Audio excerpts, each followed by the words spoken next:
Кыргызстандын калкы 6,77 миллион кишиден ашса, анын 2,5 миллиону экономикалык жактан активдүү калк болуп саналат. Ал эми бул 2,5 миллион активдүү жарандар ичинен иш менен камсыз болгондордун саны 2,3 миллион кишини түзүп, ишсиздердин саны 201 киши же эмгекке жарамдуу калктын 8%-ын түзөт.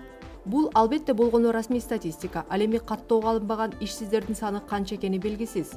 Бирок анын көрсөткүчү жогору экенин, өлкө калкынын 1 миллиондон ашууну сыртка иштеп кеткени тастыктайт.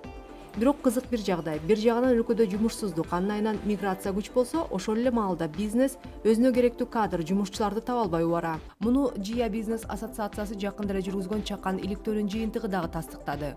Сурамжылоого катышкан 100 ишкердин 88-и бизнестин өнүгүүсүнө бут тоскон негизги проблема катары дал ушул кесипкөй адистердин тартыштыгын көрсөткөн.